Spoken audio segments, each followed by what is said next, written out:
Hello, I'm Fraser Simons, and today I'm going to be talking about Her Turn by Katherine Ashenburg.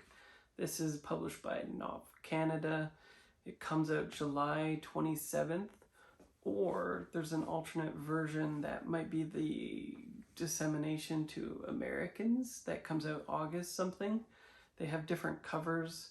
Maybe one version is a UK version, I'm not super sure, but on Amazon here, you can get the book in Canada July 27th, and it has the cover that I actually prefer for once too, so that's nice.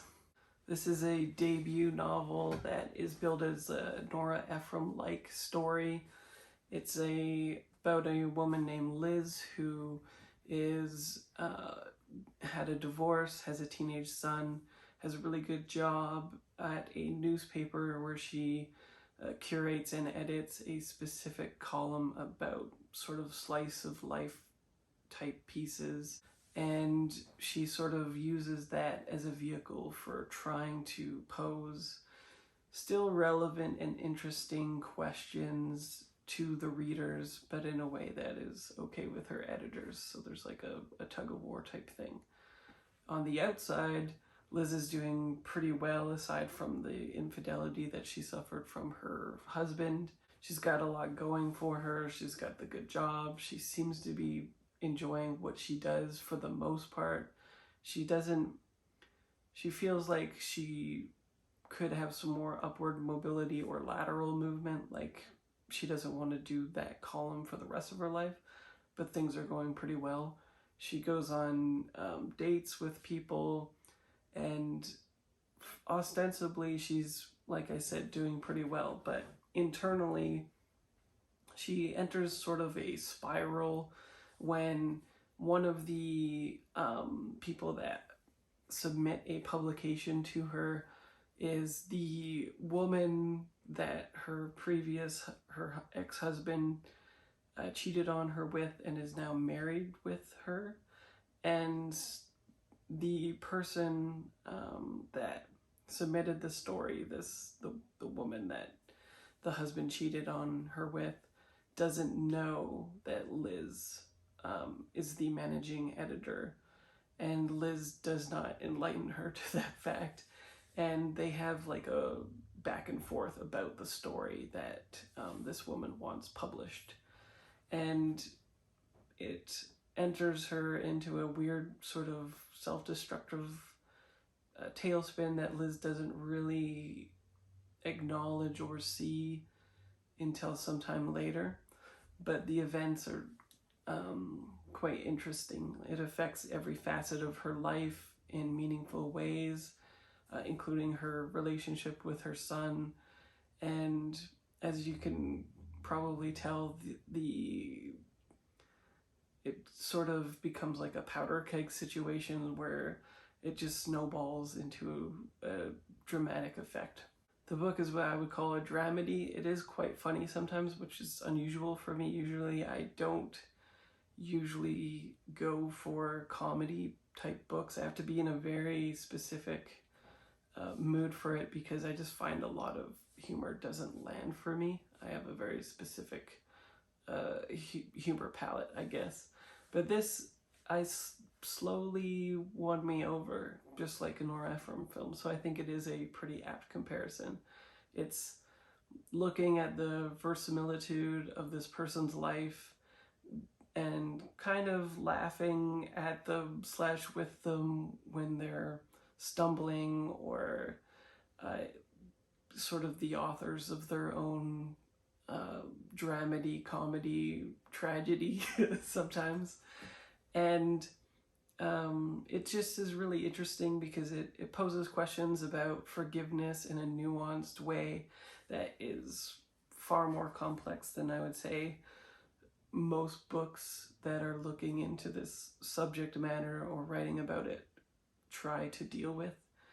It is even incumbent on her teenage son to sort of elucidate to her about the nature of forgiveness, how it might work, studies on forgiveness and who it's for, why you should do it, what benefits it has, if any, and it's just a really compelling read with that thematic through line, the comedy, the dramedy. Some of the guys that Liz goes on dates with are they're just like the archetypical people that you've probably felt that you have talked to and listened to at various parties or functions or other books even maybe. And Liz herself is just a lot more complex than I was expecting, and like I said, it won me over quite maybe I was gonna say insidiously, but it's not, I don't think, like a manipulation. It's just a story where it's almost impossible not to like Liz as a character eventually, even though she's kind of got negative qualities for sure. She's maybe not even supposed to be likable, in that's kind of like the point. She doesn't know the negative aspects that she's putting out in the world, and therein kind of lies the tragedy and the humor of what's going on, basically. It's a book that I recommend. I'm excited that it's a Canadian author, Can Lit. It's shelved as chick lit, of course. I think it's kind of I don't know. Chick lit is a weird thing to start shelving things as. I know that it helps some people find what they're looking for in the genre, but it also feels like it reduces or makes light of or becomes reductive of the actual things that you see in the novel. It's great. I really recommend it, especially if you feel like a Nora Ephron-like story. The only thing it doesn't have, which I would say Nora Ephron stuff usually does, is a sort of like fairy tale realism type bent to it, which this does not have. It's pretty grounded in realism. It's just Nora Ephron-like in its view of taking a look at the granular aspects of a life and finding the ability to laugh at yourself and to reconstruct yourself when you see what is bad about yourself. So don't expect like Sleepless in Seattle or You've Got Mail in the way that it's like a fairy tale romance. Just expect the aspect of looking at the character in the same way that Nora Ephron would, and I think you'll come out fine. I gave this 4 stars, which means it exceeded my expectations.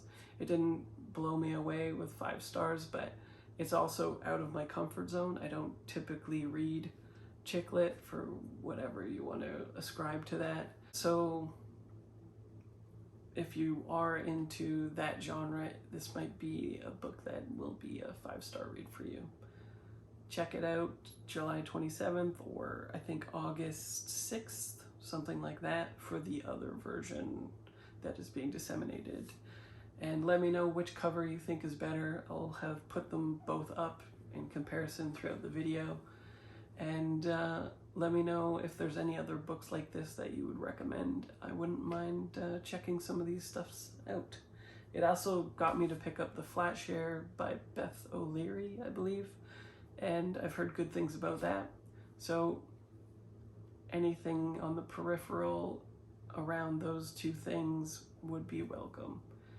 Let me know, and see you later.